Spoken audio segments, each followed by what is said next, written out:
삼위 하나님의 기쁨이 우리의 기쁨이 됩니다.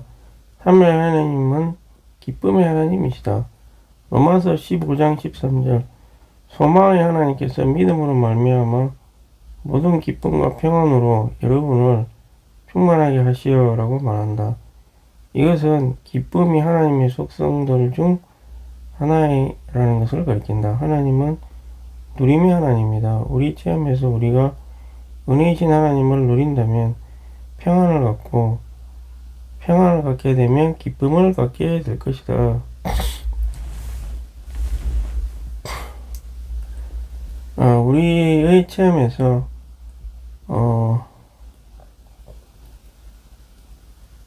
우리가 은혜이신 하나님을 누린다면 평안을 갖고 평안을 하면 기쁨을 갖고 은혜이신 하나님 기쁨이 하나님의 속성이다.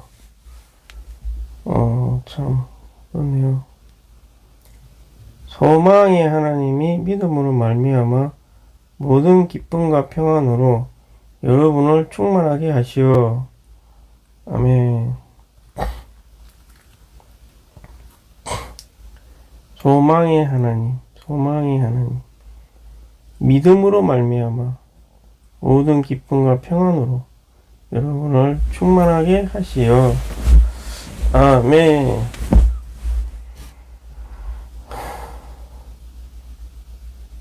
우리 체험에서 우리가 은혜이신 하나님을 누린다면 평안을 갖게 되고 그리스도는 또한 믿는 이들에게 기쁨이 되신다.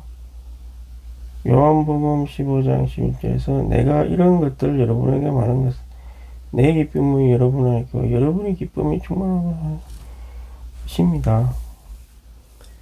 내 기쁨이 여러분 안에 있고 그리스도는 믿는 이들에게 기쁨이 되신다. 기뻐함. 주 예수여. 내 기쁨이 여러분 안에 있고 여러분의 기쁨이 충만하다. 주님은 포도나무와 가지들에 대한 말씀의 맥락에서 이 절을 말씀하셨다. 우리가 신성한 포도나무의 가지들이라는 것은 기쁨의 문제, 기쁨이 가득한 생활의 문제이다.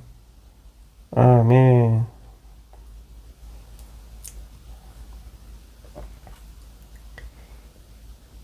포도나무와 가지들에서 이 말씀을 사용하셨습니다. 내 기쁨이 여러분 안에 있고.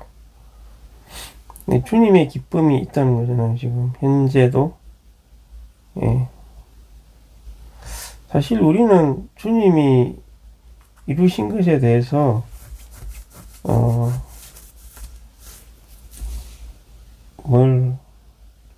어떤 것을 이루셨기 때문에 이렇게 기뻐하시는가, 이런 거에 대해서 잘 모를 수가 있어요. 그러니까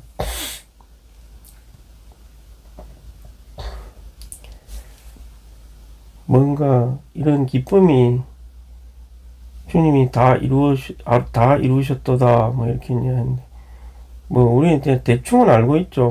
뭘 사탄을 멸하고 죄를 이기고 사망을 삼키고 모든 것을 다 정복하시고 근데 그런 것들이 사실 피부에 와닿지는 않아요. 솔직히 말하면. 피부에 와닿지 않기 때문에, 주님이 이루신 것에 대해서 그렇게 큰 느낌이나, 기쁨이 그닥 희미한 거죠. 사실 아직도 내가 인생을 살면서 그리스도인으로서 어떤 것을 했을 때 가장 큰 기쁨이 있을까?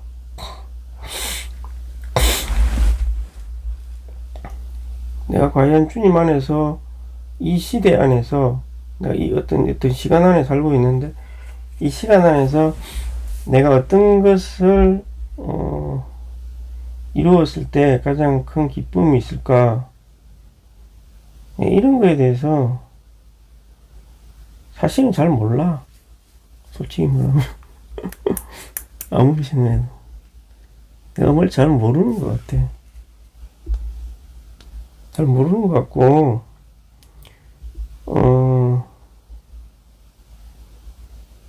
그러니까 이제 이런 포도 우리나 신선한 나무의 가지들 기쁨의 문제, 기쁨이 가득한 생활의 문제이다. 야, 기쁨이 가득하대 그냥. 기뻐서 그냥. 내가 기쁘면 난 그냥 일단은 내가 만약에 어떤 기쁨이 있으면 좋겠냐. 일단 경제 문제가 좀 많이 해결됐으면 좋겠고. 예. 근데 이거는 그냥 주님이 조금씩 해결은 해주셨어요. 사실 이게 이제 참 어렵지만 기묘하게 다 조금씩은 해결이 됐는데, 그 다음에 나에게 있어서 큰 기쁨은 무엇일까? 이렇게 생각을 해보면, 인간적인 거 말고, 인간적인 것은 잘 모르겠어요. 뭐가, 정확하게 물으면 사실 이거 잘 모르는 사람 되게 많다는 거죠. 기쁨이라는 게. 그래서 우리는 하나님의 경륜이 나의 경륜이 되고, 그 경륜에 내가 동반자가 되어서 함께 성취를 할 때, 그때 진짜 영 안에 있는 기쁨이 이제 충만하게 되겠죠. 근데 이런 거를 잘 모르면 주님의 기뻐하심이 나의 기쁨이 안 되는 거죠. 이거는 진짜 영 안에서 기쁨이 밀려오는 거지 뭐. 인간적인 속성에서 내가 어떤 것을 했을 때 기뻐하는 거하고는 다른 차원이겠죠. 그래서 이 경륜에 대해서 깊이 알고 그것을 내 생각과 내 그런 존재가 될 때에 경륜의 성취를 위해서 내가 어떤 동력을 할 때 나에게도 이제 기쁨이 오겠죠. 그럼 그 경륜과 반대되는 현실을 내가 주님과 동력해서 극복을 해 나가는 거잖아요. 예, 극복을 해 나갈 때 이제 그 또한 기쁨이 되는 거죠. 그래서 이제 일단 우리 다음 세대를 생각해 보면 얘들이 이제 주님에 대해서 너무 잘 모르는 것 같아. 근데 내가 얘하고 계속 어떤 관계를 맺어가지고 얘의 상태가 점점점 하나님이 주입이 돼가지고 점점 생각이 변화되고, 그리고 심지어 나하고는 이제 동력을 하게 돼가지고 같이 이제 열매를 맺는다거나 이런 상태까지 이제 가면은 나에게 좀 기쁨이 되겠죠. 예. 아, 너도 이제 주님의 생명이 네 안에서 운행을 하는구나. 그런 걸 보면 되게 우리의 큰 기쁨이 되는 거죠. 우리의 기쁨은 언제나 우리가 주님 안에 거하는 것, 그분의 사랑 안에 거하는 것에서 온다. 이런 생활에서 우리는 기쁨이 된다. 기쁨이 자신이다. 그분께서 우리 안에 거하실 때 그분의 기쁨이 우리 안에 거하여 우리의 기쁨이 근원이 되고, 기쁨이 넘쳐나고 충만하고 기쁨을 하루하루 살려낸다. 옛날에 확실히 좀 이런 때가 분명히 있었고, 근데 이게 자꾸 시험을 당하는 것 같아요. 뭔가 모르는 성령 충만이죠. 이게 일종의 말하면. 성령 충만인데, 왠지 모르게 막 충만이 되고, 뭔가 다 초월할 수 있을 것 같고, 뭐 약간 막연하게 그런 때가 있었다는 거죠. 그 이유는 내가 주님의 추구하는 그와 내가 반강제적으로라도 억지로 이 흐름을 내가 만졌을 때 그랬던 것 같아요. 근데 하다가 기쁨이 있다가 또 조금씩 떨어진단 말이에요. 그러면 이제 내가 또 그 흐름을 다시 생각하고 또 접촉을 하면 강하게 그 흐름에 내가 떨리게 되는 거죠. 자, 그렇고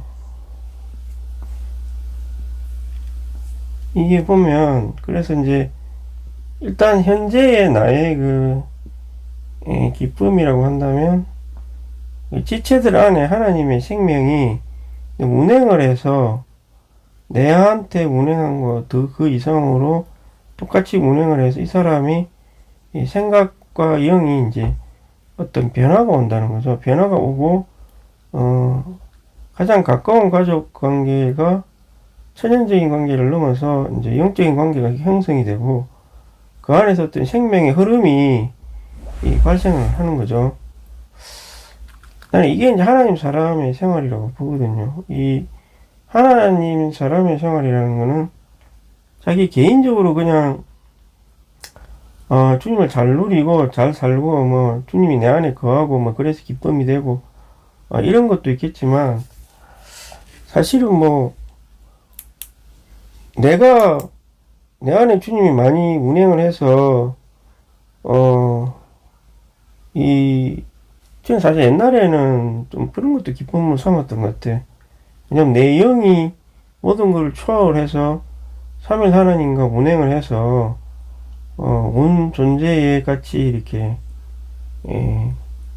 이 분배를 하시는 하나님의 그 영의 흐름과 함께하는 그러니까 살아생전에 이 사역자의 영과 같은 그런 상태를 약간 체험하고 싶었죠. 약간 이건 좀 공상적일 정도로 이제 초월적인데, 그거를 사실 내가 이거 완전히 아직까지도 포기한 건 아니에요. 근데 이제 한동안 약간 이게 이제 경제적인 문제 때문에 23년도에 약간은 주춤했는데, 이게 아직까지도 뭔가 더 추구해야 될 항목 중에 하나인 거죠.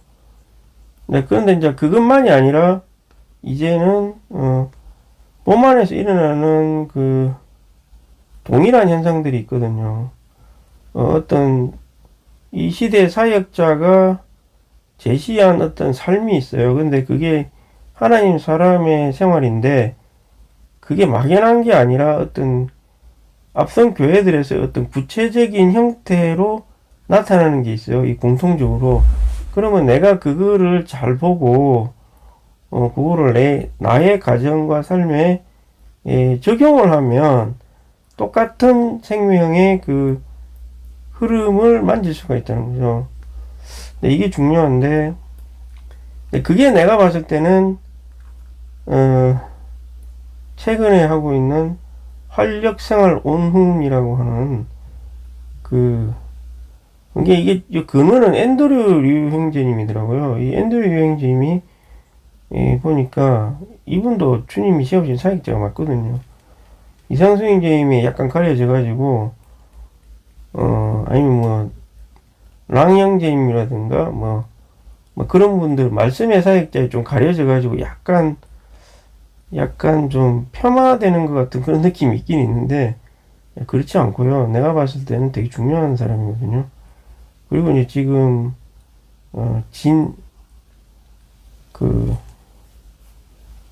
미국에 있는 그 형제님하고 이 두 분인데 이분은 말씀도 좀 잘 전하니까 이제 사람들이 좀 알긴 아는데 근데 이분에 대해서는 조금 이제 그렇긴 한데 먼저 좀 돌아가신 분인데 이분이 하여튼 근원이 돼가 이분은 지체들의 기능 발휘 어떻게 하면 참되게 헌신해서 지체들이 이 기능 발휘를 해가지고 참되게 몸이 건축되는 거를 되게 관심했던 분이라고 저는 생각이 들거든요. 지금 현재로는.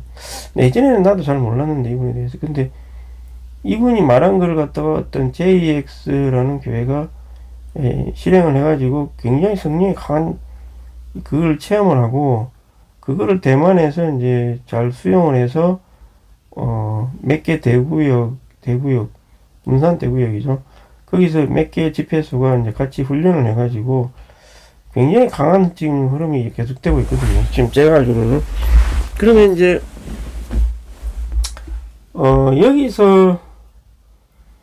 여기서 하는 거나 여기서 했던 거나 어스틴에서 했던 거나 다 똑같아요. 내가 보니까 동일하게 딱 그 나타나는 현상이 있더라고요.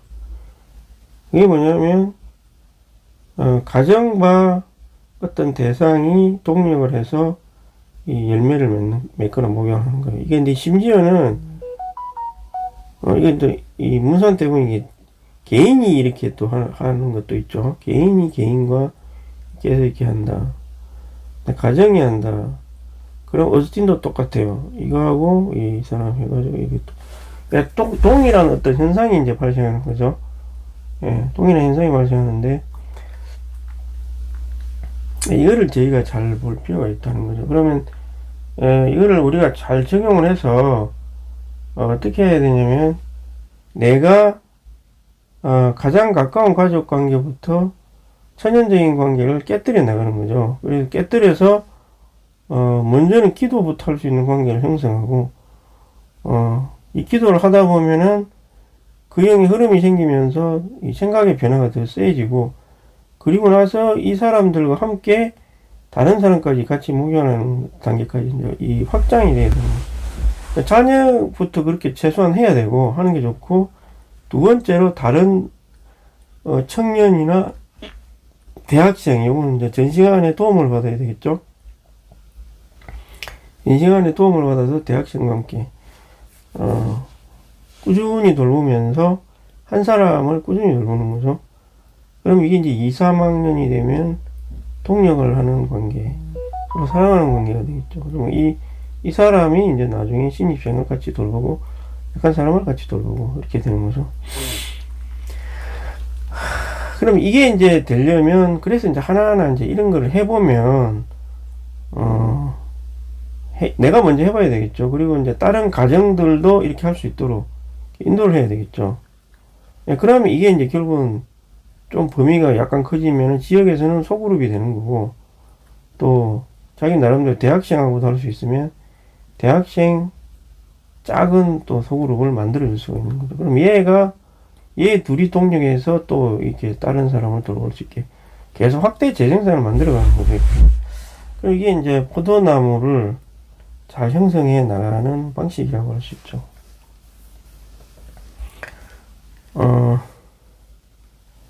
그래서 네, 그러려면 또 회복해서 그동안 일어났던 그 사도의 그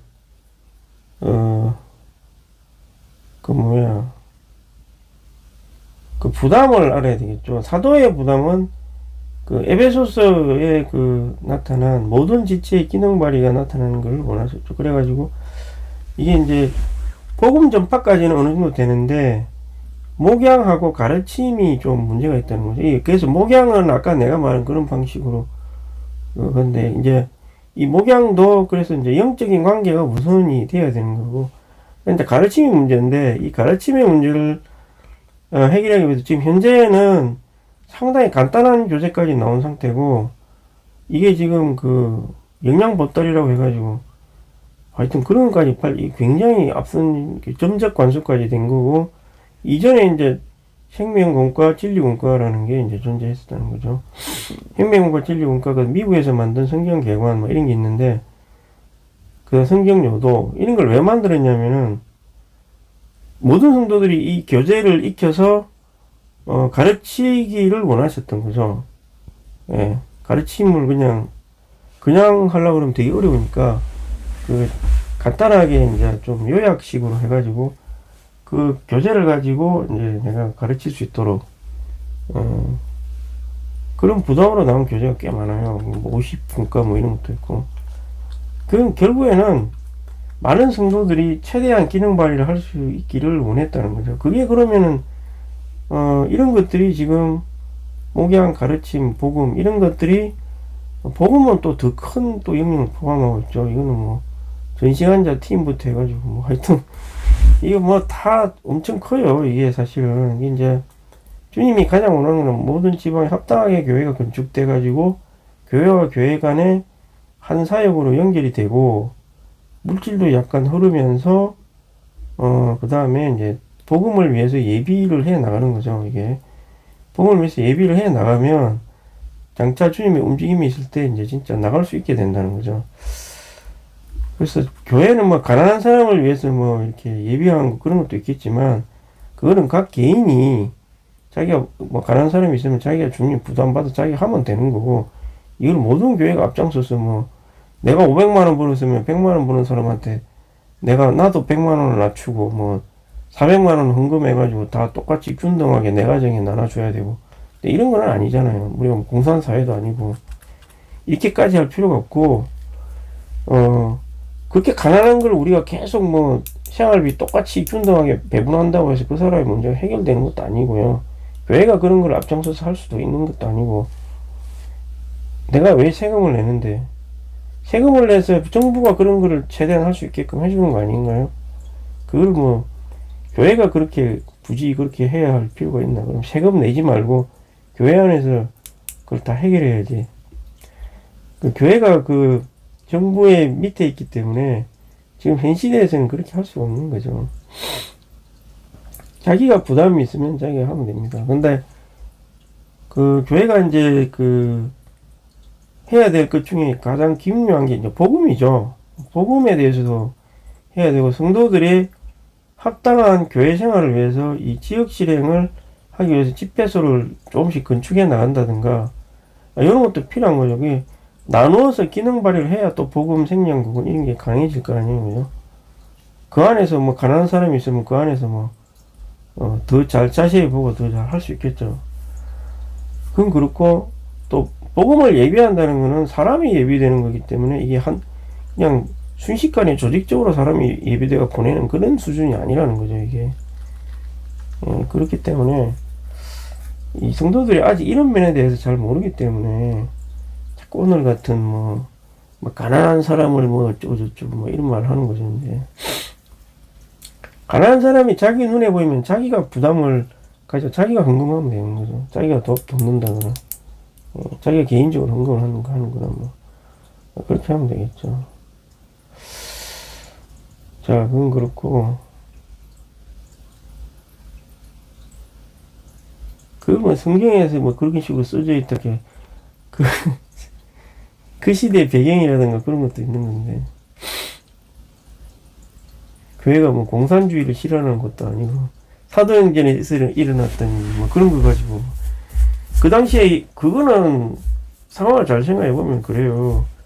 그 사람들도 약간 잘못 이해했던 거예요. 그 잘못 이해했던 것도 있어요, 사실은.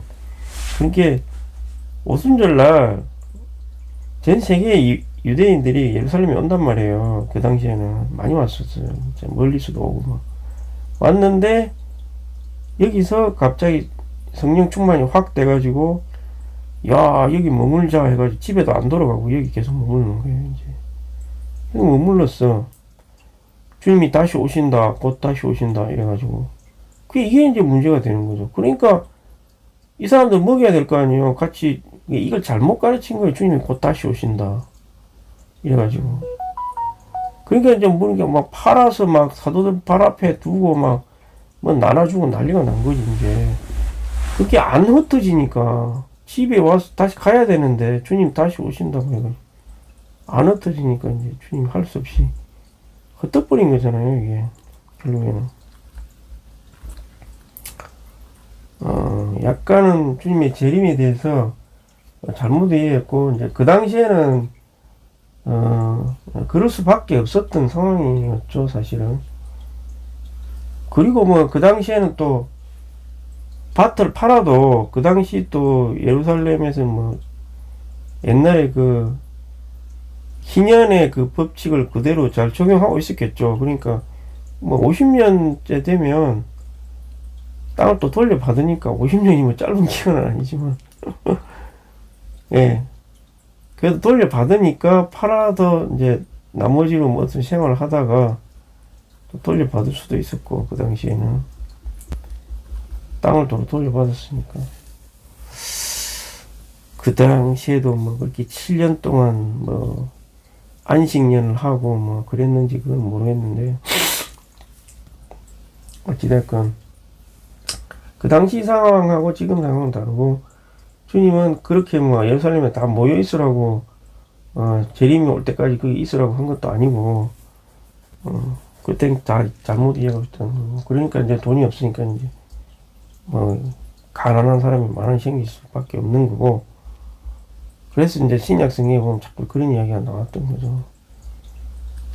주 예수님 좀 제대로 잘 이해를 좀 했으면 좋겠고, 그리고 지금 뭐 자본주의 시대에서 주님이 내가 진짜 교회를 위한다면 주님이 지혜를 주세요. 예?